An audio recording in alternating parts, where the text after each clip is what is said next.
যদি সুযোগ হয় শেখ হাসিনার পক্ষে করব।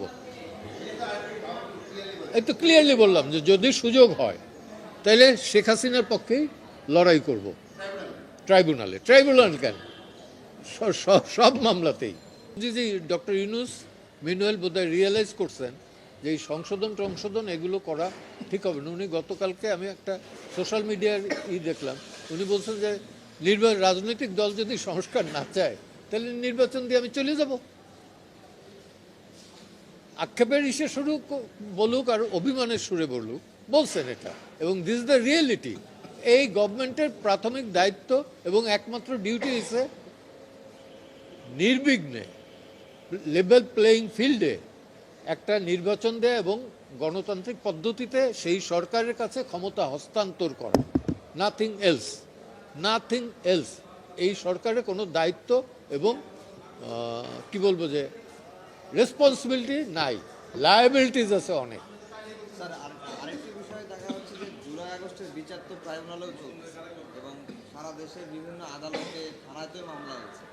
এখন এখানেও বিচার চলছে, আবার সারা দেশের আদালতগুলোতেও মামলা হয়েছে। ডাবল জেপার্ডি হয়ে যাচ্ছে কিনা?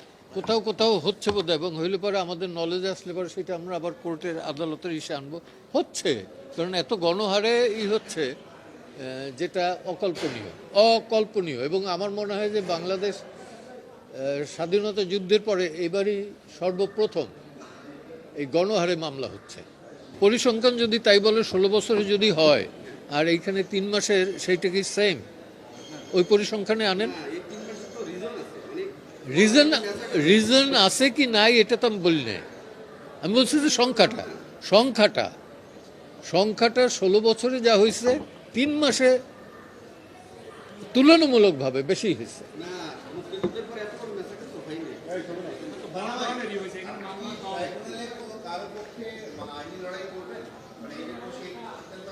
ইয়েস, যদি সুযোগ হয় শেখ হাসিনার পক্ষে করব।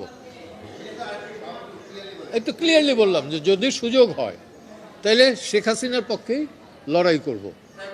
ট্রাইব্যুনাল কেন, সব মামলাতেই। আগে ছিল গণগ্রেপ্তার, এখন হলো গণমামলা। তো গণগ্রেপ্তার মামলা হলে পরে তো গণমামলা হলে পরে গণগ্রেপ্তার হবে, এবং এর ভিকটিম আমিও ছিলাম, এবং সেটাও বললাম যে আমি ভিকটিম ছিলাম এবং আমি বেইল পেয়েছি। এবং সেখানে অ্যাটর্নি জেনারেলের office, particularly additional attorney general mister Abdul Jabbar Bhuiyan, তিনি কোর্টে দাঁড়াই বলছেন যে আমাদের কোনো আপত্তি নাই, অর্থাৎ সরকারের কোনো আপত্তি নেই আমি বেইল পেলে পরে। তো সেটা আমি কোর্টকে বলছি যে আমি তো ছিলাম, এ আছে 84-এ, 156 অ্যাকিউজডের ভেতর, আমি ছিলাম 180-র ভেতরে 94-এ। তো এই হলো পার্থক্য। তো এখনও যে মামলা কমছে আমি দৃশ্যমান আমার কাছে না, মামলা চলছে গণহারে, এবং একই স্ক্রিপ্ট। চক্ষু নষ্ট হয়ে গেছে, পা নষ্ট হয়ে গেছে, অথবা মারা গেছে একজন, গুলি লাগছে একটা, কিন্তু এর পেছনে শতাধিক 200, 300, 500 লোক ইনভলভ। একটা প্রশ্ন, আপনি বললেন যে এই সরকারের একমাত্র দায়িত্ব হচ্ছে যে নির্বাচন দিয়ে একটা লেভেল প্লেইং ফিল্ড নির্বাচন দিয়ে চলে যাবে। এই সরকারের উপদেষ্টা ছাত্র আন্দোলনকারী যারা আছেন সরকারে এবং এখন যারা মাঠে আছেন, তারা বলেছেন যে তারা 5 আগস্টের যে অভ্যুত্থান সেটার মধ্য দিয়ে তারা এক ধরনের জনগণের আকাঙ্ক্ষা বুঝতে পেরেছেন যে আগে যে ধরনের সংবিধান ছিল সেখানে এক ব্যক্তিকে ক্ষমতায়িত করা হয়েছে, অন্যান্য জায়গায় এটা প্রভাব করেছে। সেই সংস্কার না করে যদি নির্বাচন দেওয়া হয় তাহলে এই যে অভ্যুত্থান এইটা তো আসলে ব্যর্থ হয়ে যাবে।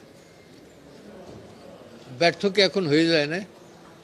আপনি কি মনে করেন মিডিয়ার স্বাধীনতা আছে, গণমাধ্যমের স্বাধীনতা আছে পূর্ণমাত্রায়? Not at all, I don't believe it. এই তো বললাম যে আজকে যা বইলে গেছে এটাই পুরোপুরি আসে কিনা সন্দেহ। আমি তারপরও এরা রিকোয়েস্ট করছে দেখে আমি আসলাম।